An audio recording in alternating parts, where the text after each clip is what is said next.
Vamos a seguir con 2 de Pedro, capítulo 1. Vamos a terminar con el capítulo el día de hoy, si quieren abrir sus Biblias ahí. La semana pasada vimos que Pedro comenzó con el fundamento de nuestra fe. Él comenzó diciendo que nosotros habíamos recibido una fe igual a la suya. Y que al recibir esa fe también habían recibido la promesa del Espíritu Santo.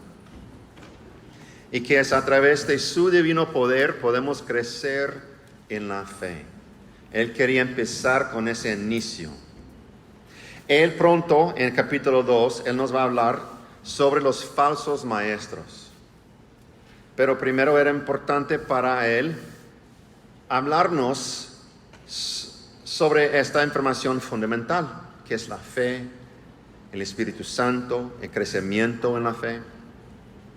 Establecer las bases de nuestra fe es un componente clave de cómo podemos evitar ser engañados por los falsos maestros. Una cosa es que nos digan a dónde no ir, pero es fundamental que nos digan a dónde ir, ¿verdad? Les practiqué en la mañana a las 9:30 que cuando yo estaba en el militar y llegábamos a un puerto en el barco, siempre ponían una lista a dónde no ir. ¿Dónde creen que todos iban? A esos lugares donde decían no, a dónde no ir. Nunca ponían una lista que decir vayan acá. Entonces es muy importante no solamente decir que a dónde no ir, necesitamos saber bien a dónde ir. Entonces Pedro empezó con eso en el inicio, explicándonos lo que es la base de la fe y a dónde ir y cómo caminar con Cristo. Escuchen lo que dice un comentarista sobre la instrucción de Pedro sobre la vida cristiana y cómo en relación con no caer presa de los falsos maestros. Dice así: la mejor defensa contra las falsas enseñanzas es la verdadera vida. No dijo verdad, dijo vida. Una iglesia llena de cristianos en crecimiento, vibrantes en su fe, no es probable que caiga presa de los apóstatas con su cristianismo falso. Pero esta vida cristiana debe basarse en la palabra autorizada de Dios. A los falsos maestros les resulta fácil seducir a las personas que no conocen la Biblia, pero que desean tener experiencias con el Señor. Es peligroso basarse únicamente en la experiencia e ignorar la revelación objetiva que es la palabra de Dios. No está diciendo que no podemos disfrutar las experiencias, pero si nuestra fe está basada simplemente en las experiencias, podemos caer presa a los falsos maestros. Pedro tenía una gran preocupación por la iglesia y por eso pensó que era necesario mencionar estas cosas una y otra vez. No solamente una vez, pero otra vez. Y de hecho en el mundo afirman eso, los estudios afirman, por ejemplo, en negocios, dice así: para todos los que tienen empresas y quieren que sus clientes les compren, escuchen eso. El cliente necesita escuchar un mensaje 7 veces antes de actuar. Si es un empleado, de 3 a 5 veces. Entonces, es decir, si es algo nuevo por la primera vez, va a ser 7 o más veces que uno tiene que decirle la misma cosa antes de que se le pegue en la mente, el corazón y actúe. 3 a 5 si es un empleado, ni voy a mencionar si es un hijo. No sé cuántas veces son, ¿verdad? Todos que somos papás sabemos eso. Entonces es muy importante repetir las cosas. No podemos esperar de decir una sola vez una cosa y ya se quedó. No, hay que repetirlo. Yo soy igual. Yo lo reconozco en mí. Yo necesito escuchar algo varias veces antes de que agarre la onda o lo que me están diciendo. Alguien también lo expresa así. Es el contrario para la persona que está diciendo la información. Cuando te molesta y te sientes como un loro, solo entonces los demás comenzarán a verlo y recordarlo. Y tu contenido se quedará grabado. En otras palabras, necesitas repetirte una y otra vez para transmitir tu mensaje. Entonces es muy importante estar dispuesto. Un ejemplo personal actual, hace años, ahora 12 años atrás, yo siempre daba los anuncios al principio como asistente pastor. Y estaba anunciando el retiro de hombres. Y ahora era domingo, el domingo antes del retiro, que nos íbamos el viernes. Y yo di por una última vez: el retiro de hombres es este viernes, que todos que quieren ir tienen que pagar hoy. Hoy es el último día. Y mi querido amigo me llega después del servicio y dice: oye, Jason, ¿por qué no me habías dicho antes? Yo quería ir. Y le digo: tengo 8 semanas aquí mirándote a la cara y tú, que de retiro, y no me escuchaste. Así somos, ¿no? A veces. Mi amada esposa me dice: a ver, ¿qué dije? Me hago como estoy escuchando y no escucho nada. A ver, ¿qué dije? Porque estoy así. Pero así somos, ¿verdad? Entonces Pedro reconoce eso y va a mencionar sobre la importancia de recordar, de repetir lo que él quiere decir. Vamos a leer versículo 12 a 15. Porque cuando les dimos a conocer, por tanto siempre estaré listo para recordarles estas cosas, aunque ustedes ya las saben y han sido confirmados en la verdad y está presente en ustedes. También considero justo, mientras esté en este cuerpo, estimularlos, recordándoles estas cosas, sabiendo que mi separación del cuerpo terrenal es inminente, tal como me lo ha declarado nuestro Señor Jesucristo. Además, yo procuraré con diligencia que en todo tiempo, después de mi partida, ustedes pueden recordar estas cosas. Pedro sí reconoce y entiende que ellos ya saben estas cosas, como dice. De hecho, dice que están establecidos en el conocimiento de la verdad. Él entiende que ya habían escuchado, ya habían recibido, pero también reconoce la importancia de recordárselos. En estos, que son 3 o 4 versículos, él menciona eso de recordar 3 veces.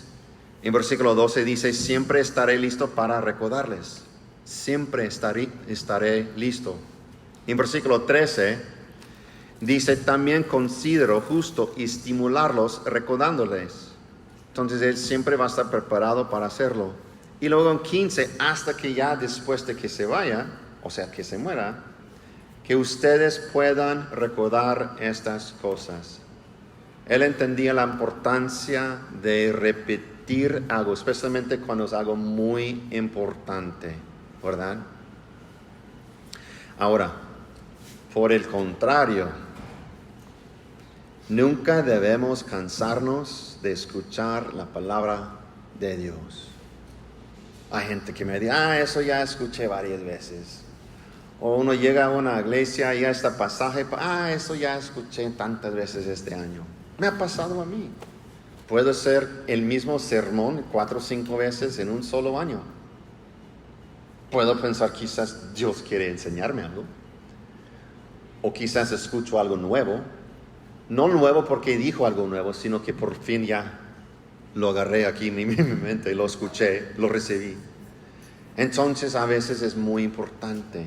Entonces nunca, jamás debemos cansarnos de escuchar la palabra de Dios. Aún cuando es, como digo, familiar, ya lo hemos escuchado varias veces, el mismo pasaje o el mismo mensaje. Siempre debemos estar atentos, listos y preparados para recibir del Señor. Porque yo reconozco en mí que yo necesito que alguien que me repita las cosas una tras otra vez.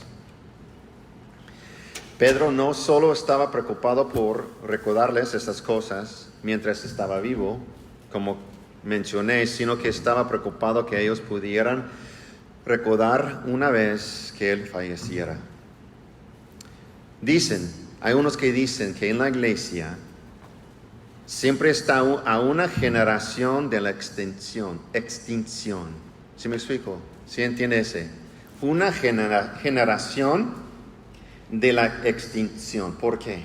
Porque si nosotros no pasamos la información al que sigue, se va a morir esa información. Eso que ese juego de teléfono, ¿verdad? Iniciando aquí, si cada quien voltea y dice a su vecino, pero aquí esa persona decide, no voy a decir nada, ahí es donde se muere, ¿verdad? Entonces, se ha dicho en la iglesia que siempre estamos a una generación de la extinción. Por eso es importante repetir las cosas. Escuchen esa importancia de tener la palabra escrita y repetida. Vamos a ver casi en el inicio de la Biblia, Deuteronomio. Alguien ayúdeme. Eso es, capítulo 6, versículo 1 a 9. ¿Escucharon? Gina, dilo otra vez. Sí, 6, 1 a 9. Eso fue la instrucción de Dios para el pueblo de Israel a través de Moisés.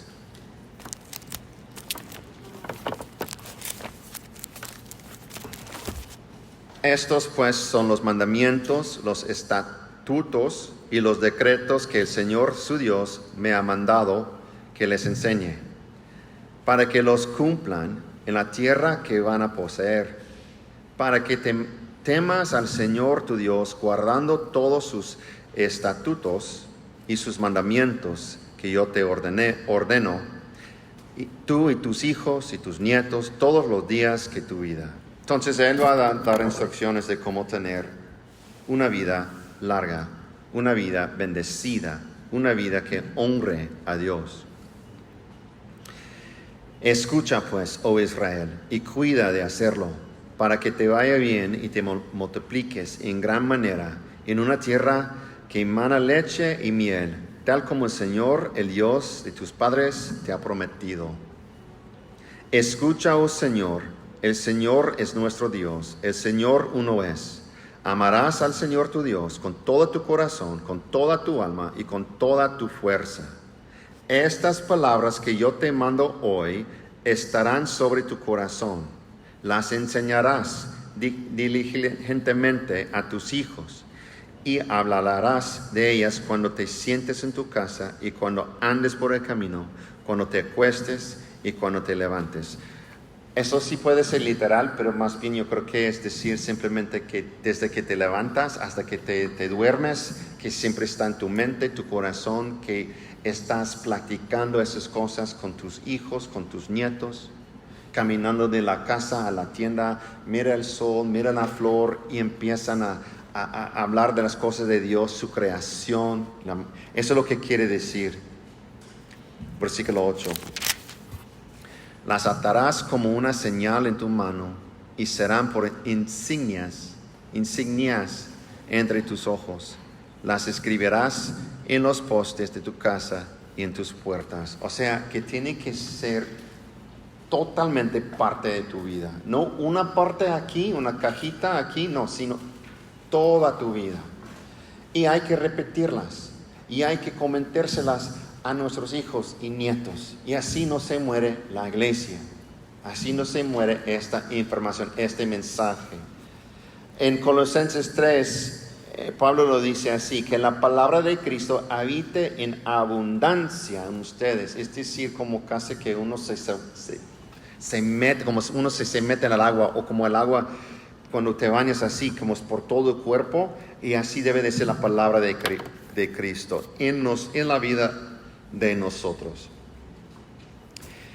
No debemos depender de las tradiciones de los hombres, sino dependemos de la verdad de la palabra viva. Los hombres mueren, pero la palabra vive para siempre.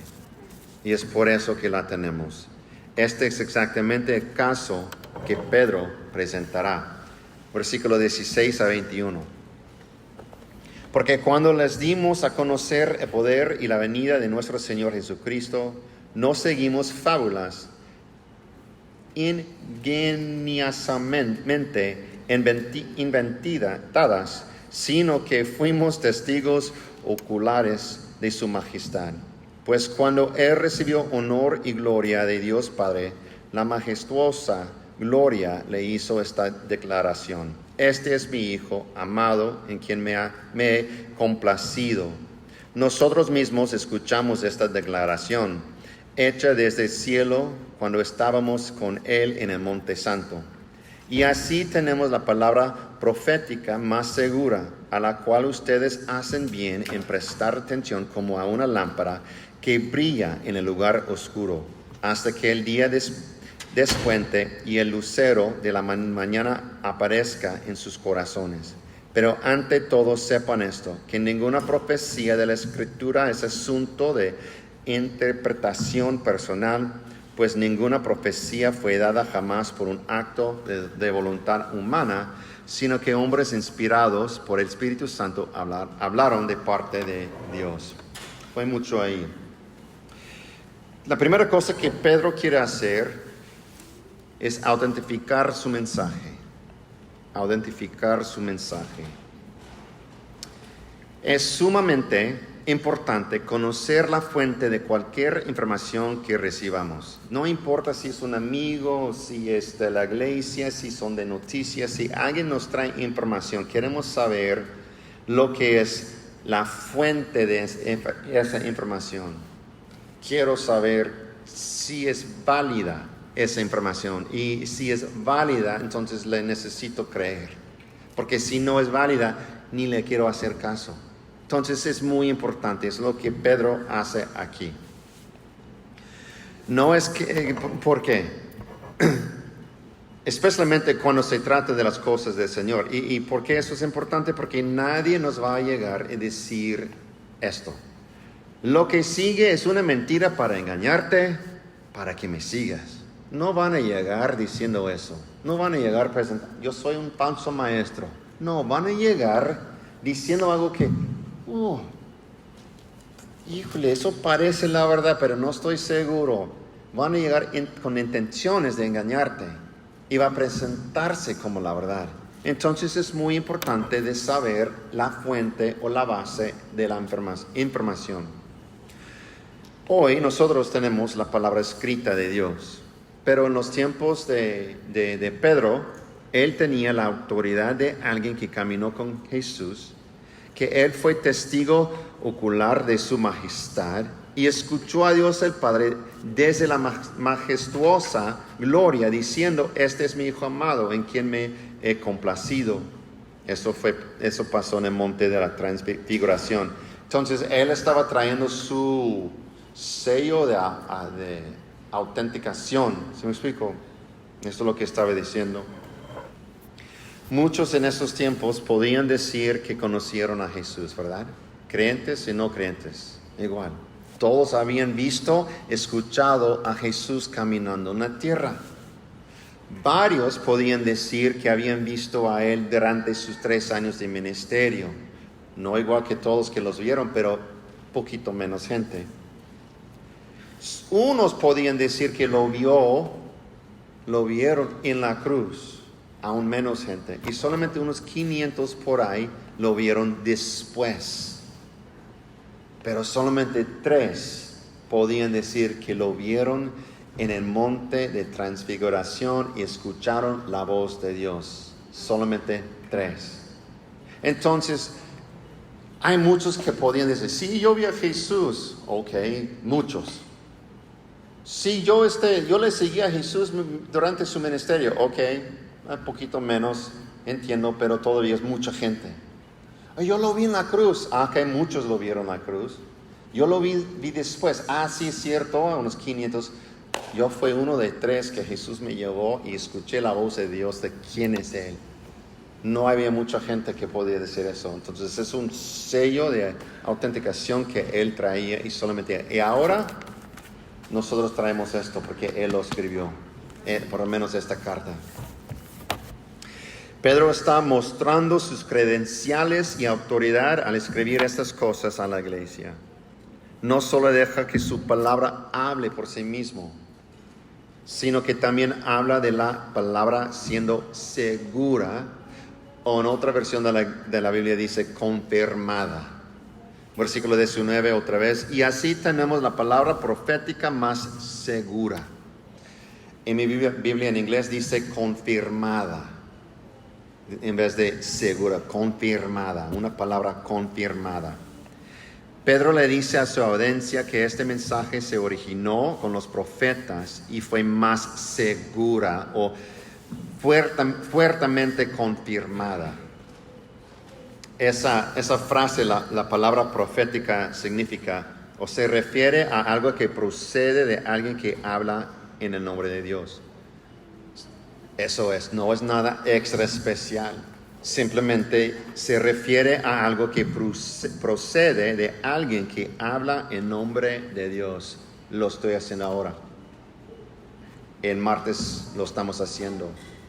Cuando ustedes comparten el evangelio con sus vecinos, lo están haciendo. Lo que procede de tu boca es la palabra de Dios. Entonces en ese momento están profetizando. Simplemente es lo que significa. La palabra profética aquí en versículo 19 solo se usa 2 veces en el Nuevo Testamento. Eso es, solamente 2 veces. Porque saben que hay variaciones de las palabras griegas. Entonces aquí solamente se usa 2 veces. La otra vez es en Romanos 16, 25 a 26 que dice: y a aquel que es poderoso para afirmarlos conforme a mi evangelio y a la predicación de Jesucristo, según la revelación de misterio, que ha sido mantenido en secreto durante siglos sin fin. Okay, entonces está hablando de algo que fue un secreto antes, pero ahora ha sido manifestado y por las escrituras de los profetas, conforme al mandamiento del Dios eterno, se ha dado a conocer a todas las naciones para guiarlas a la obediencia de la fe. Entonces, los que hablaron de parte de Dios tuvieron su palabra fuertemente confirmada. Pensé en 3 maneras que eso pasa, pensando en la Biblia. Hemos visto, especialmente en los evangelios, Jesús hace algo. Y luego lo que sigue. Y esto fue para cumplir la palabra de profeta X. Y nombra, ¿verdad?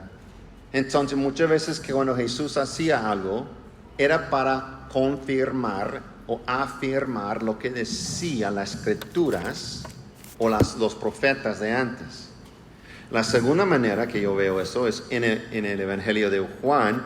Él dice que los milagros que Jesús hizo fueron para probar que Jesús era o fuera el Mesías y para que creáramos en él. Específicamente sus milagros, sus obras, lo que él hacía, era para afirmar su mensaje. ¿Okay? Él no es solamente alguien que pueda llegar diciendo que yo soy Mesías. Cualquier persona puede hacerlo. Lo pongo así. Si el siguiente domingo en 8 días yo llego y digo soy presidente de México, me van a... ¿Qué comió? ¿Qué tomó, verdad?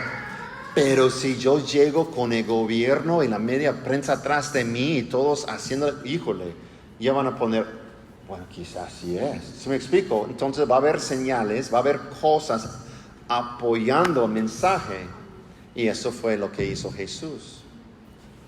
La tercera manera es que también leemos que los milagros hechos por las manos de los apóstoles fueron para autenticar su mensaje. Jesús hizo milagros diciendo soy Mesías, ya ven, y los envió a los apóstoles de la misma manera. Ellos también hacían milagros, hacían obras para autenticar su mensaje de quién era Jesús. Y así la gente podía saber en la iglesia primitiva, porque no había el Nuevo Testamento escrito todavía.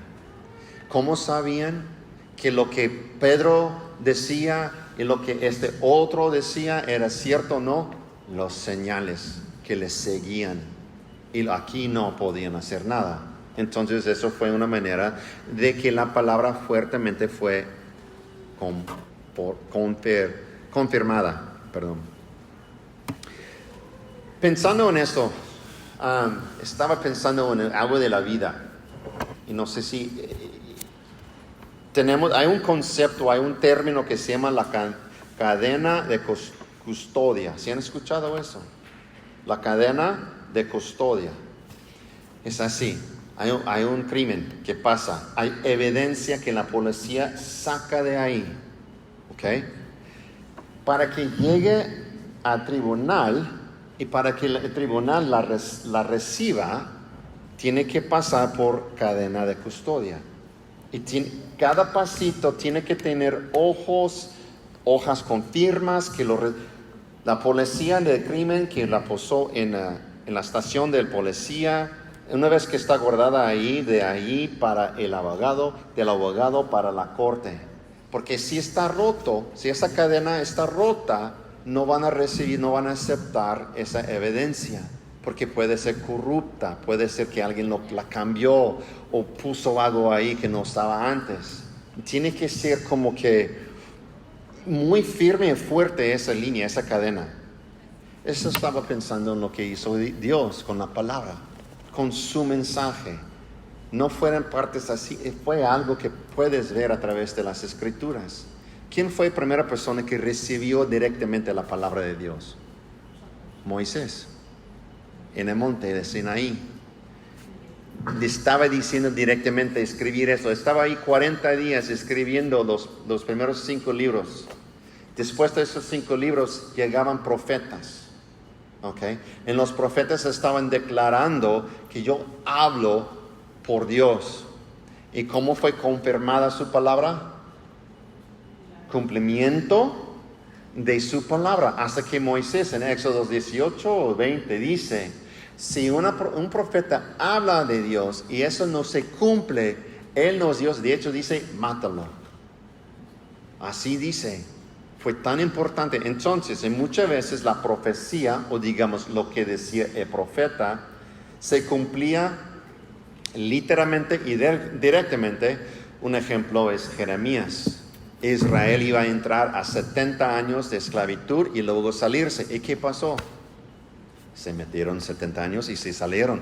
Se cumplió la palabra de Jeremías. Así ellos sabían que él era profeta de Dios. Pero muchas profecías o muchas palabras tenían doble profecía.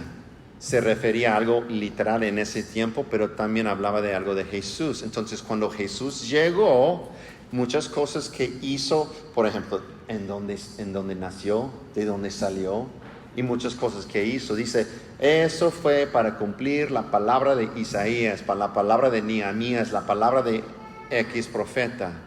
Entonces se cumplía la palabra.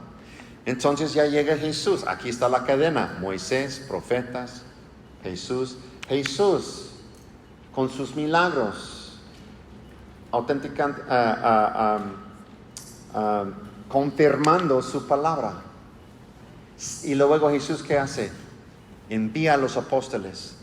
Entonces ahí está la cadena: Moisés, profetas, Jesús, apóstoles. Y los apóstoles podían confirmar su palabra porque los milagros que hacían. Y ahora tenemos sus cartas y ya tenemos la palabra de Dios. Por la cual podemos, cuando alguien nos quiere engañar, alguien nos quiere decir algo que es la verdad, podemos decir, ya no necesitamos milagros para autenticar la palabra. Ya no necesitamos obras grandiosas para poder probar la palabra que alguien nos quiere traer. Esas cosas pasan, pero esas cosas siempre van a ser conforme a la palabra de Dios. Un ejemplo de si no, quiero que lean algo del Nuevo Testamento para apoyar este punto acerca de Jesús y los apóstoles, porque es importante. Hechos 2:22 dice: hombres de Israel, escuchan estas palabras. Jesús el Nazareno, varón confirmado por Dios. Okay, este hombre fue confirmado por Dios entre ustedes, ¿cómo? Con milagros, prodigios y señales que ¿quién los hizo? Dios en medio de ustedes a través de Él. ¿Quién es Él? Jesús, tal como ustedes mismos saben. Dios hizo milagros a través de Jesús para confirmar las palabras de Él. Hebreos 2, 3 y 4. Hebreos 2, 3 y 4. Bueno, capítulo 2, versículo 3 y 4, no capítulo 2, 3 y 4. Tengo que aclarar. ¿Cómo escaparemos nosotros si descuidamos una salvación tan grande? La cual, hablando de salvación, después que fue anunciada primeramente por medio del Señor, entonces fue primero anunciada, declarada. Nos fue confirmada por los que la oyeron. ¿Quién fue ellos que la oyeron? Los apóstoles. Ok, a ver cómo. Dios testificó junto con ellos, tanto por señales como por prodigios y por diversos milagros y por dones repartidos de Espíritu Santo según su propia voluntad. Fue declarada, fue confirmada de los apóstoles como por prodigios, diversos milagros, dones espirituales. Y luego en 2 de Corintios 12:12, entre ustedes se operaron las señales de un verdadero apóstol con toda perseverancia por medio de señales, prodigios y milagros. Me gusta ese versículo porque dice verdadero apóstol. Verdadero. ¿Por qué? Pienso en Moisés. Moisés decía, ¿cómo la gente me va a creer? ¿Cómo que Faraón va a saber que yo vengo por Dios? O sea, Dios me envió. Y le dio ¿qué? Dios le dio a Moisés ¿qué? 10 milagros, 10 señales. Pero ¿qué pasaba con los primeros? Los magos de Faraón podían imitar los mismos milagros hasta que un cierto punto. Y así siempre va a pasar. Va a haber gente que va a poder hacer lo mismo que un verdadero cristiano hasta un cierto límite, hasta un cierto punto. Y por eso dice aquí las señales de un verdadero apóstol. Porque Faraón dijo, bueno, los magos de Faraón dijo, ese milagro no podemos hacer, eso es de otro Dios. Ellos reconocieron que un poder más grande que ellos tuvieron. Entonces podemos ver aquí, la palabra fue declarada, fue dicha. Y luego confirmada por milagros de Jesús y luego los apóstoles. Ok. Ahora tenemos la palabra escrita de Dios, escrita por hombres que fueron inspirados por el Espíritu Santo, por la cual podemos confirmar la palabra. Un ejemplo actual. El viernes pasado, hace 2 días, un hermano de la iglesia me habla, era como las 8 de la tarde, para comentarme algo que le acaba de pasar. Está tomando un curso en línea en un instituto bíblico en español, yo creo que es de México, esto. Cuando me dice que los maestros dijeron que Jesús ya había llegado por la segunda vez, que ya vive con nosotros. Y tenían sus argumentos y sus teologías y todo. Pero si no fuera por el conocimiento de la palabra de Dios, quizás él pudo haber estado engañado. Pero él recordó donde dice en Lucas 17, y a los discípulos les dijo, vendrán días cuando ustedes ansiarán ver uno de los días del Hijo del Hombre, y no lo verán. Y les dirán, miren ahí, miren aquí, no vayan ni corran tras ellos. O sea, es decir, que gente va a llegar diciendo, ya está aquí Jesús, ya llegó Jesús. Dice, no vayan, no corran. Porque luego en el mismo capítulo, en otras, dice, antes de que Él regrese, ciertas cosas, tales cosas tienen que suceder. Y como no hemos visto eso, no ha llegado. Y sabemos cómo va a llegar. También la Biblia describe ¿Cómo va a llegar? Va a ser evidente. Entonces, eso es un ejemplo actual de poder probar cualquier enseñanza, cosas la gente quiere enseñar. Eso falso maestro que quería decirle que Jesús ya había llegado. Si no fuera por el conocimiento de la palabra de Dios, quizás hubiera dicho, órale, quiero verlo, ¿a dónde está? Entonces es importante. Y por eso Pedro nos dice en versículo 20 y 21, pero ante todo sepan esto, que ninguna profecía de la Escritura es asunto de interpretación personal, pues ninguna profecía fue dada jamás por un acto de voluntad humana, sino que hombres inspirados por el Espíritu Santo hablaron de parte de Dios. Es algo similar que dijo Pablo a Timoteo. Pablo le dice a Timoteo, recuerda, que hablando de las Escrituras, él había aprendido desde su infancia. Timoteo había aprendido de las Escrituras desde su infancia. Y dice Pablo a Timoteo, toda la Escritura es inspirada por Dios. Eso es lo más importante. Toda la Escritura, no es que alguien, yo quiero escribir. Hay muchas religiones falsas que tienen sus propios libros. Esos libros no son inspirados por Dios. Esos libros fueron inspirados por un hombre. ¿Ok? Y hay una diferencia. Entonces, él dice lo afirmativo. Toda la Escritura es inspirada por Dios. Pero también dice en la forma negativa, ninguna profecía de la Escritura es asunto de interpretación personal, y ninguna profecía fue dada jamás por un acto de voluntad humana.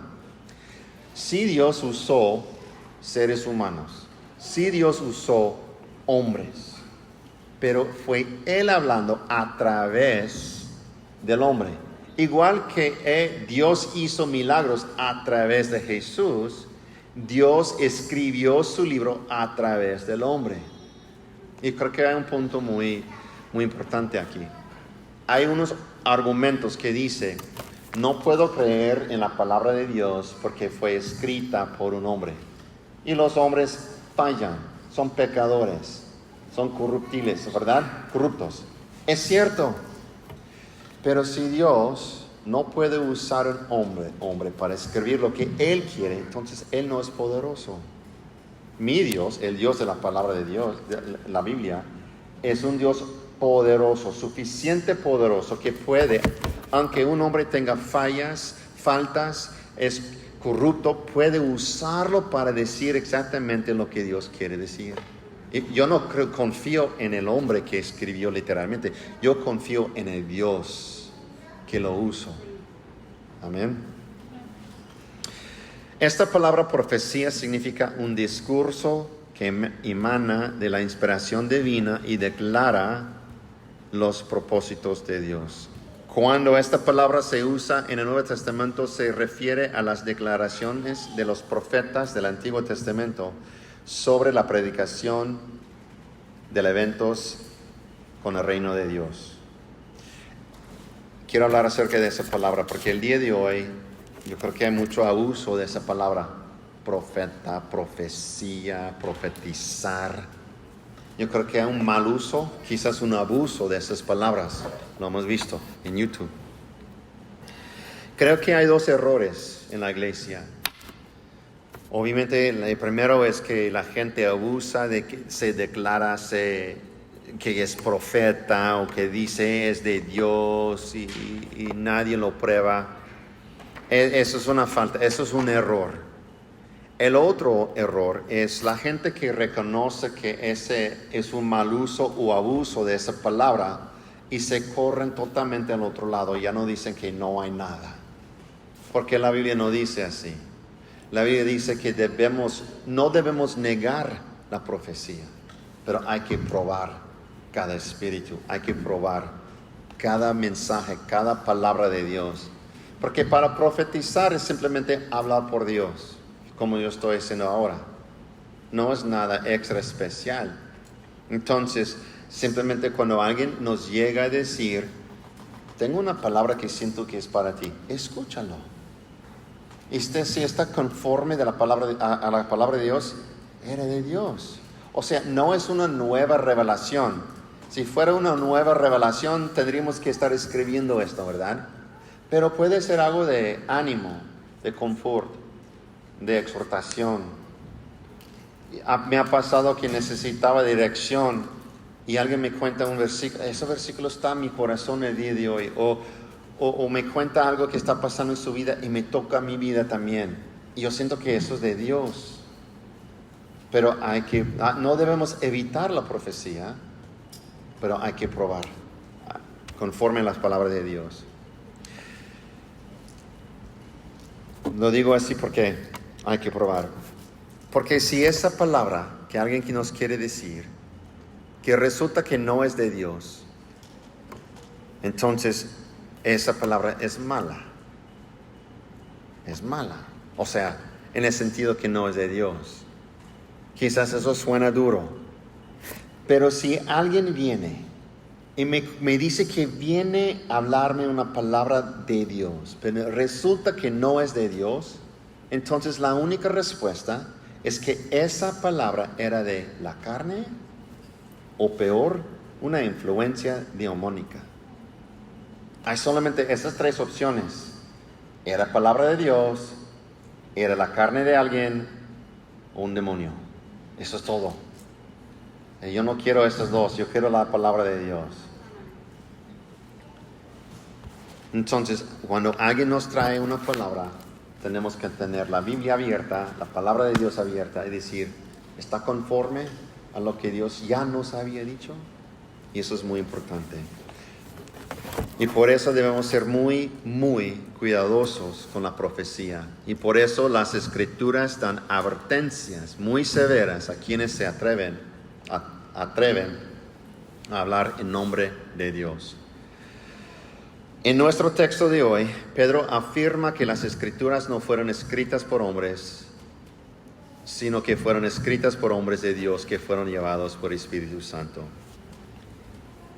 En el siguiente capítulo nos va a hablar sobre los profetas y maestros falsos. Pero antes de hablar de eso, Pedro quería establecer las bases para no ser engañados. Y esas tres cosas. Una, conocer y estar arraigados en la verdad. Hay que conocer y estar arraigados en la verdad. Dos, sumergirse en la palabra de Dios una y otra vez. Que nunca quedemos satisfechos por escuchar la palabra una sola vez. Y tercera, saber cómo identificar cualquier palabra que se afirme que es de Dios. Entonces necesitamos conocer y estar arraigados en la verdad. Necesitamos estar sometidos en la palabra de Dios una y otra vez. Y necesitamos saber cómo identificar la palabra que alguien nos quiere traer de parte de Dios. Amén. Vamos a recibir la Santa Cena. Le voy a pedir a Alfonso y a Ezequiel que vengan al frente para dar los elementos.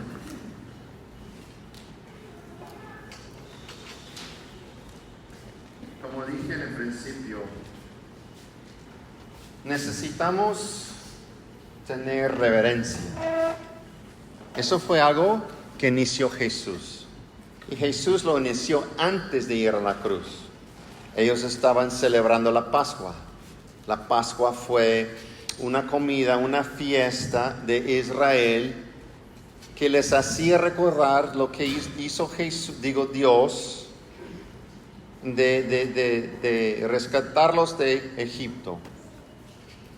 Y lo hicieron por hacer un sacrificio de un cordero y poner la sangre en la puerta.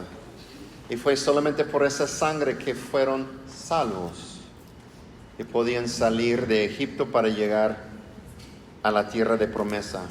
Entonces él estaba celebrando esa fiesta, esa comida, cuando agarró la copa y agarró el pan y empezó a explicar que esa fiesta, ese evento, fue como una sombra para Él. O sea, es decir, que eso fue algo para que ellos tuvieran en mente de que ya mero viene nuestra Mesías, el Cordero de Dios, que iba a quitar el pecado del mundo.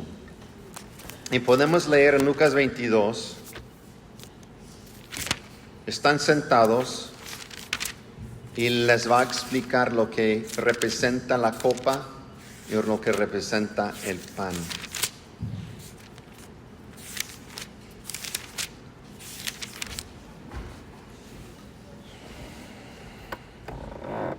Cuando llegó la hora, Jesús se sentó a la mesa y con él los apóstoles. Y les dijo: intensamente he deseado comer esta Pascua con ustedes antes de padecer, porque les digo que nunca más volveré a comerla hasta que se cumpla en el reino de Dios.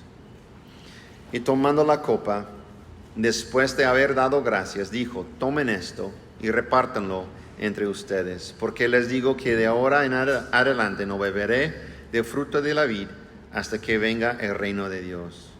Y tomando el pan, después de haber dado gracias, lo partió. Entonces vamos a tomar el pan y lo partió. Y les dijo, diciendo: esto es mi cuerpo, que por ustedes es dado. Hagan esto en memoria de mí. El Señor, tomamos este pan que representa tu cuerpo dado y lo hacemos en memoria de lo que tú hiciste en la cruz, que tomaste mi lugar, que tomaste mis pecados y los clavaste a la cruz. Entonces lo tomamos en memoria de ti, Señor. Amén. De la misma manera tomó la copa después de haber cenado, diciendo: esta copa es el nuevo pacto en mi sangre, que es derramada por ustedes. Y sabemos, según Hebreos, que no hay perdón de pecados sin sangre derramada. Hablando de los sacrificios de antes que tenían que hacer año tras año tras año, que una sola vez en Cristo, en la cruz, derramó su sangre y ya fue el último sacrificio. Y es por su sangre derramada que podemos tener el perdón de pecados. Y para todos ellos que confían en Él, en su obra, por sus pecados, podemos recibir la vida eterna. Entonces, Señor, te damos gracias por su sangre derramada en la cruz y tomamos la copa. Amén. Alabamos al Señor una vez más.